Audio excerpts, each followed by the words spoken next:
So we got the Jeep all tucked away in here. Did that yesterday. Mikey drove it. After teasing him about not getting his driver's license and there being running cars here that he could be driving, I figured I'd make him, torture him a little bit and make him drive them. It's a standard, and I think I got whiplash, but you know, he did a few laps of the field. Maybe that'll give him some gumption to go and get his license. Anyway, rust bucket's back in the shop again. I don't drive it a whole lot. I think the last time I had it out on the road was about 3 weeks ago. I went to take it some steel to the dump, old brake parts and shocks and springs and that sort of thing. And I could smell gas. When I was doing the brake lines, I looked at the gas lines and said, I should probably do them, but there's no wet spots. A year later, now I got to do gas lines. Let me lift this thing up and I'll show you what I got here. There's our little leak. Right where the steel tubing meets the little flex line right here that they have in. All right, so that's not a spot that you can just put in a patch. I mean, the rest of the lines, you can see that looks a little wet here. I don't know if that's gas running through here, probably dripping off of there, but anyways, that's what I gotta fix. And when you look at your steel lines back here, I mean, do I really want to just fix just the one spot when I could just replace the whole thing? So that's what we're gonna do.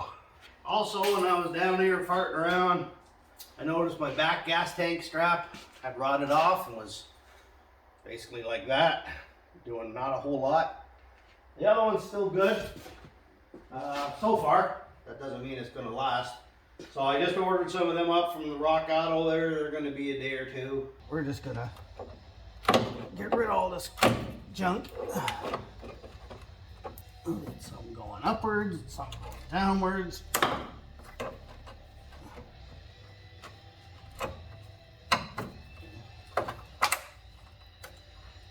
Usually when you start popping these off, you find more leaks because the rust tends to gather in those spots. Even the thingies are just falling apart.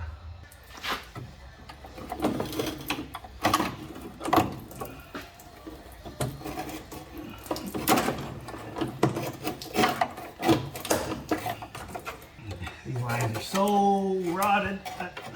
Just wiggling them a little bit and they just snap. Just like that. Makes it a lot easier to get them out now. There we go. Okay, so what you got here is you got your nylon line that comes out of the tank. It has little plastic clips. Okay? Like that. That's the way they sit. And you got to pinch them together and push up right here, and that releases that little lip on your fuel line so that you can just pull it out. When you put it back in, you push it in and clip that all the way down till it's flush. All right, it's very simple, no tools required. It's just sometimes it's kind of tough to get the way the rotation is, which is why doing this makes life a little easier for you. And now you can get right at both sides. Yeah, sometimes with it, they get a little bit of dirt in them. If you're in a climate like mine up here where we get a lot of rust, it helps to just get gas in your mouth, right in my lip. Just to rotate that a little bit and push it in. I gotta get some WD in there. It's rusty. So the problem there, the rust was up past the O-ring. Okay, so you can see it's rusted right up into here. The O-ring sits way down in here, and the O-ring was having trouble dealing with all that rust. So, little WD, spin it a bunch of times, loosen things up, and it come right out. Okay, so that does our back lines up until about this cross member where I cut them. So right in behind the ABS pump and motor, there's another clip along the frame. And that should liberate the front half of our lines up until this bracket. I always hate seeing someone puts new brake lines in, but they don't take out the old ones. It's like, it's not that much work, dude. Okay, so now we're at our flex lines here that go up in behind the engine.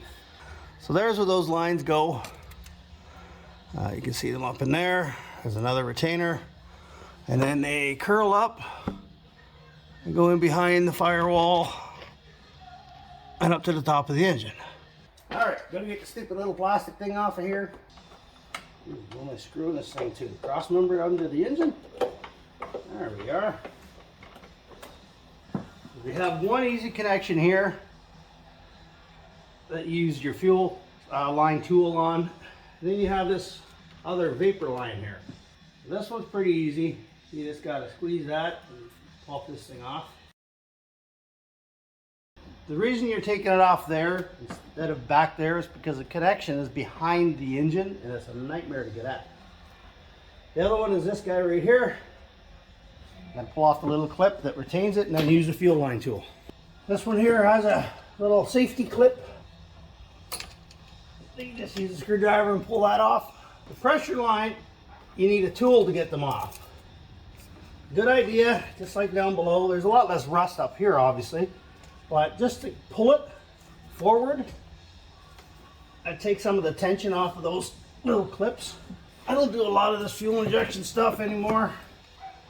So I just got these cheap plastic ones. But they do the job.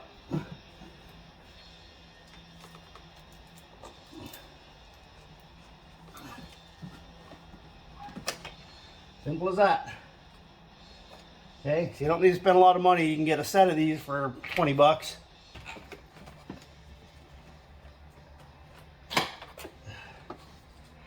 Okay, so there's a bracket back there, right about here, just as this bend occurs. So when I was underneath, I bent those straight as I could, and just by wiggling it, you're able to get it out.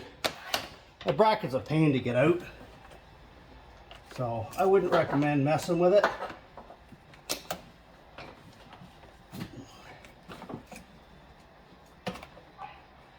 See how easy that just came off on its own. There's my line from up here, and that's the connection at the back of the engine that you can't really get at until you pull it up a bit. And there's the rest of that line. Okay, so that connection goes into there. And again, where it's located, it's a pain to get at with these little plastic clips. I mean, it's doable, but it's just easier to pull out the pressure line and then deal with this line after. So once you have room, this will come out pretty easy. And there's your fuel lines out. This is what I'm going with. I'm putting in is Dorman braided steel lines. All right, these are a lot less prone to rusting. And I mean, it's a 2005, so it's not exactly a new truck. If that thing's still driving when these rot out, I would be amazed. And these make it a lot easier to root back down. So you've got your pressure and then your return line. Okay, easy to tell which is which. They're labeled for one, but the return line has two ends like that, and the pressure line has only one end like that, and the other is that weird connector up here that we got to deal with. All right, they go in real easy, just like that. Snaps in place. All right, push your plastics back in if they're out at all, but that's it.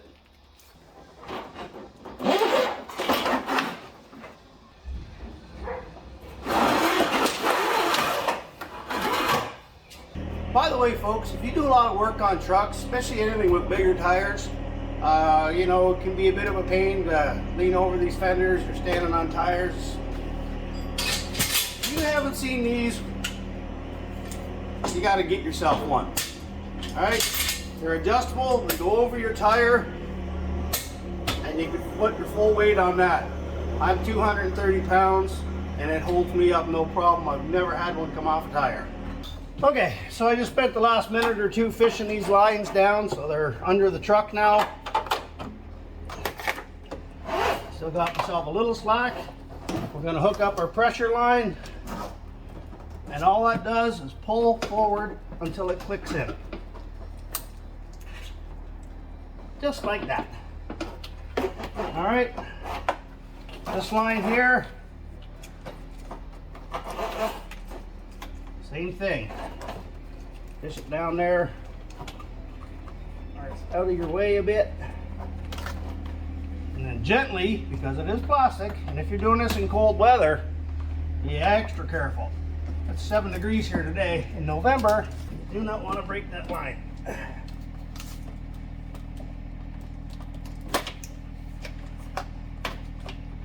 Alright, like so. Click it back on, and be careful here. I've seen these things snap off pretty darn easy. Alright, just like that. Okay, so our lines are back up in the engine bay. Now all we got to do is hook them back up to the fuel tank and along the frame rail and attach them, because they don't use the same clips. Here, make sure you put your little safety clip back on. Nothing to that. It just goes in and then click it down, and that just keeps that from coming off, because that's your pressure fitting. Alright, so as you can see, this being the crew cab, it needs the longer ones, and that goes clearly right back to the tank. Fortunately, they put labels on the other end.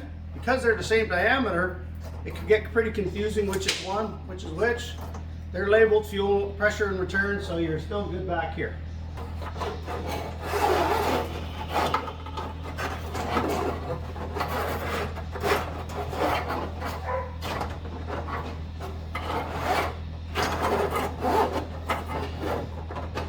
So at this point, don't worry about, all the little things that it might be touching. You've got a whole bunch of little bracket things to put on yet.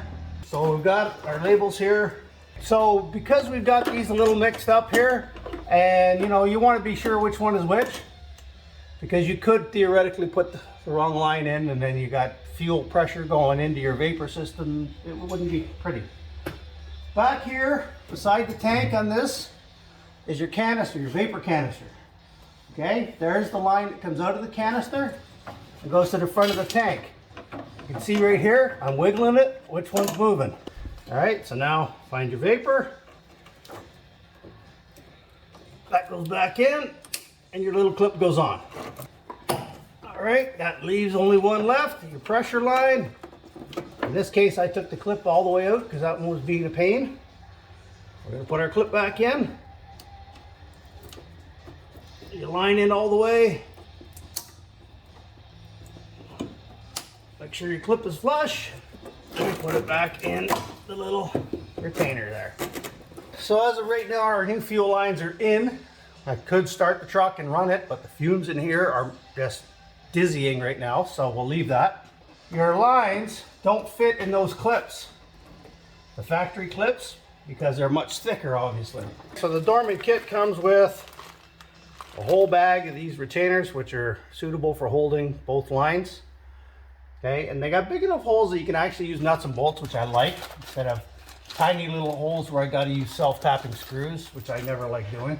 So now you just got to find holes suitable to hold that in place, and all the old factory clips can come out. I'm just going to use nuts and bolts. That looks pretty good. Make sure it's not touching any exhaust up here. That would be catastrophic. Just putting in the last bracket now to hold these lines in place. The only real thing that kind of jumped out that you got to be careful of is your front drive shaft, if you're dealing with a four-wheel drive, obviously. They will droop and kind of lay on there. As well, that oxygen sensor line that's on the exhaust right up in here. The clip is part of the fuel line clip, and when you pull the fuel lines out, there's nothing to clip it to anymore. So that was also hitting the front drive shaft. So I just zip tied that up. A couple zip ties there. Got a bracket back here. We use the same one that the other lines were in, except we just pulled the plastic piece out and did our nut and bolt deal. Got one there, in here. It's all tucked in behind the ABS motor, so it's not going anywhere. The lines are plugged in there, they're plugged in up front. This is ready to run and drive. I got the gas tank strap still on order, not going to be here till midweek by the look of it. I actually have to get going because my daughter has a hockey game. She's the goalie and you can't be late, so I'm already behind schedule leaving. I got to get this gas smell off of me. and get out of here. So anyways, if I don't finish that this week, like, comment, and subscribe, and we'll catch you on the next one.